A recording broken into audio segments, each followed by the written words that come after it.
This is Game 3 in the quarterfinals for the Go4sc2 Monday Premium Cup, of course sponsored by CM Storm. This is Rifkin. I'm casting with Binary Evasion Zervos, although he sounds a hell of a lot like Stefano. And spawning here in the lower left corner of the map, representing Team mYi, it's none other than your pink Zerg player, DaNa.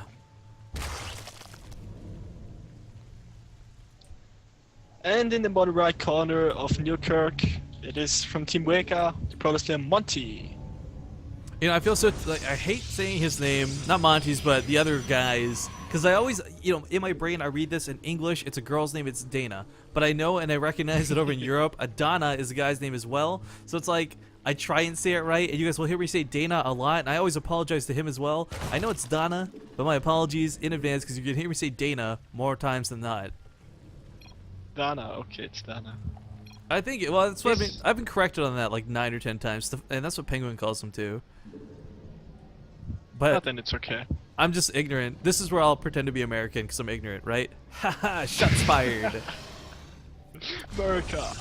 But okay, we were talking before the game, guys, about what could possibly happen here in Newkirk. Now, Monty actually going to open that gateway expand again. He sniped that queen off very early last time. Maybe he can do it again, but this is a much better map for Zerg than it used to be. Now, it's still, as you stated, pretty good for Swarm Hosts. There's a lot of fun areas you can place them, but I feel the addition of this big open area at the bottom suddenly turns us from being that big choke fest at the top where force fields win you the game to giving Zerg those extra attack paths and the capability to actually take fights on even footing. Yeah, that's pretty nice that we have a possibility to win a game on this map, finally. You are such a whiner, my friend. You've just proven that poll on Team Liquid correct. No, it's just uh-oh. Monty's looking for a fight, guys.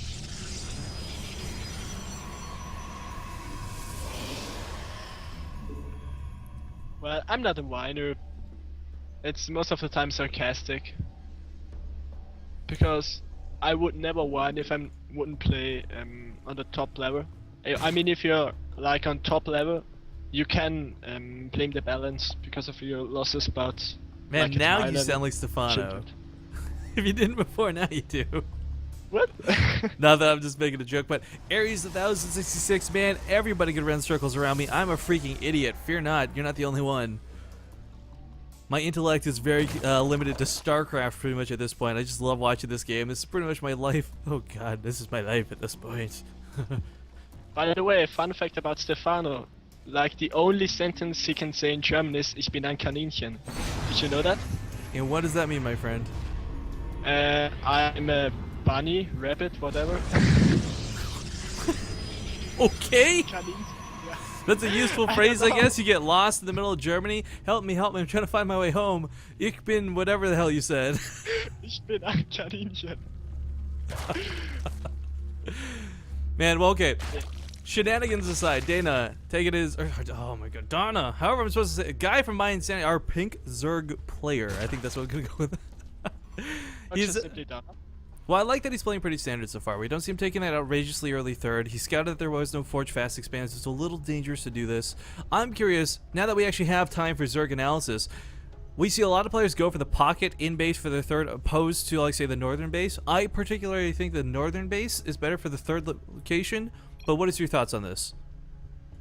I'm not pretty sure. Against Prudas, I always take the northern base, I think, because you can build a better concave between your natural and your third, if like an immortal rolling comes or just any kind of aggression. Yeah, I like. So you don't have such little choke points. Yeah, and you've got that big open space, whereas like the people who take the base here in the pocket location, I don't really like that because you got to worry about the ramp. Of course, you can try knocking down the rock tower. Not that it's a really big deal, but there's so many points where you can get choked off a lot easier. It's much wider over here to take a fight, and I always think it's much better for a Zerg player. But all of that aside, DaNa rushing across the field once again with a ton of lings, something he seems to really like to do. Yeah, but there are 2 sentries out and a photon overcharge. I'm not sure how much damage he can do. Well, he might not get into the main, but he's certainly going to get into the natural. Force fields go down a little bit too late and a little out of position. He scouts the warp prism as well. Oh my god, what a great hit here out of DaNa. Going to pick off quite a few workers. I'd love if he could focus those sentries even. Some probe drilling, trying to do what he can. Mothership Core should clean this up. Nice, beautiful force fields out of Monty. But the big key thing here, guys, DaNa saw the Warp Prism. Now he knows this is coming over to his base. This will not catch him off guard. And I actually like the fact that he's put the Spore Crawler in the middle, because he doesn't know whether he needs to walk that down to the natural or reposition it in the main just yet. Another Spore Crawler even coming down here. Super prepared for this Warp Prism. How many workers did he kill? 12 as well. Oh my goodness. So many workers down. Disgusting. So disgusting. There's got to be more of like a "k" sound at the end of that too, like disgusting. K. I don't know, but I can't. Either way, guys, we see the sentries warped in. He's definitely going to try to wall off the top of the ramp, but DaNa's got so many Zerglings here in the main. I don't think this is going to really work out the way Monty wants it to. Yeah, I think it's pretty fine. But you should take this third base at any moment. And not let the Warp Prism get like to the natural and force will then the ramp. You should split his army like this. Yeah. And he should be fine. Maybe attack the Warp Prism with the Queen to chase it away.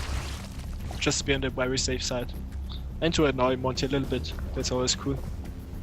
I do love the way DaNa, I mean, last game he shut this Dark Templar down without even, like, breaking a sweat. He's kind of doing the same thing with his Warp Prism.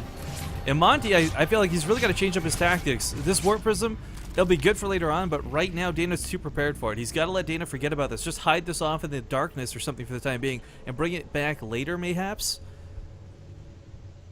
Maybe, yeah, a Warp Prism around is always...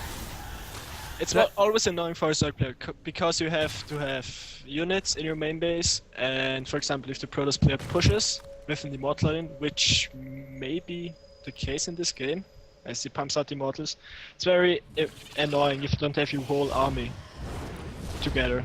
But it's maybe 4 roaches in the main and 2 Zerglings, natural, whatever.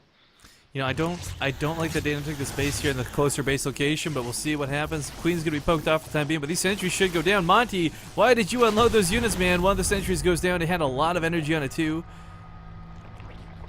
By the way, about the base, I think the other one is a bit better against Protoss, but for example against Zerg, I always take this base. Yeah, it changes in the superior, matchups. yeah. It depends so much, like, you know, creep spread versus distance versus engagements, but Monty now with 3 Immortals out in the field. He's still got those sentries banked up from earlier. But again, Zervos, man, I feel like that Warp Prism, he tried to do too much with it. Too much focus on that side of the map. Yeah, but the Robo Bay and the third base stand up, but how many sentries does he have? 6? Okay, It's a pretty decent sized push. A lot of energy at least, so you can crank out many force fields. Well, the really nice thing too is if, like, let's say DaNa gets the perfect engagement here, you can always lift up those Immortals, go to the main, and start doing some crazy drop harass. Not that that's ever going to be preferable, but it's always an option with the Warp Prism out. But looks like he's actually just going to go for a Warp in offensively while he defends at home. Yeah, Warp Prisms are pretty good. Oh, DaNa. Ooh, these are not the best force fields going down. Time Warps as well. Most of the Immortals were already focused down. 2 remaining. I shouldn't say most, only 1 goes down, but still 2 remaining. Meanwhile, that Warp Prism does not warp anything in. I think he's so scared he's going to hold it home. The Immortals do fall back just a smidgen, but the Roaches are not going to be enough. There's so many force fields here. He just can't connect to those Immortals. But I think DaNa made some misclicks, like move command instead of attack command. Some of the Roaches just were running around instead of shooting. A little bit of a mistake by him. He could have done a lot more damage with it, I think, with the Roach Ling mix. Well, look at this massive Ling mix coming in here. Sorry, I've had the unit tab open for so long trying to show that. We got the production tab now back up. DaNa moving forward onto Hive behind us, but Colossus already on the field. Monty's set so defensively. DaNa's only real best bet is to catch him moving across the field, to catch him completely out of position. Because this is not a situation where DaNa wants to take a fight at home. Look at this. He's got his Infestation Pit and Hydralisk Den on the front lines. These are going to be the first 10 buildings to fall. I don't like it, the Infestation Pit. Well, the Hydra Net is more or less okay right there, because if you lose the hatchery, you're you're going to lose everything. Enemies.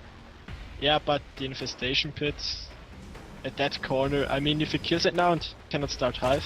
Well, he's already got Hive coming, actually. So the Infestation Pit's not what's so scary for me. It's mostly this Hydralisk Den. Like, he really needs this Hydralisk Den. But okay, Monty is going to push down this ramp. Again, he's got a lot of chokes he can take advantage of, a lot of force fields he can use. DaNa just evacuating this base. He's got to start rebuilding another Hydralisk Den elsewhere, though, I think. He's going to lose this right away. Yeah, the thing is, the supply count is... Well, DaNa's a bit ahead in supply, but As you can see, like 20 more workers on his side. Oh, and as you try and focus on the Colossus, it backs up, but into Hydralisk. DaNa should be able to snipe it off. It does go down. Oh man, it's just not enough Hydralisk right now. There's tons of Roaches still getting force fielded out, but Hydralisk are a good counter to what's left on the field. Without that Colossus, they're so much more dangerous. But the Roaches are being taken out. Good game is called, and Monty will advance on to the semifinals. Yeah, very good force fields at the end, I would say.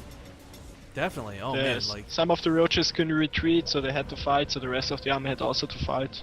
yeah.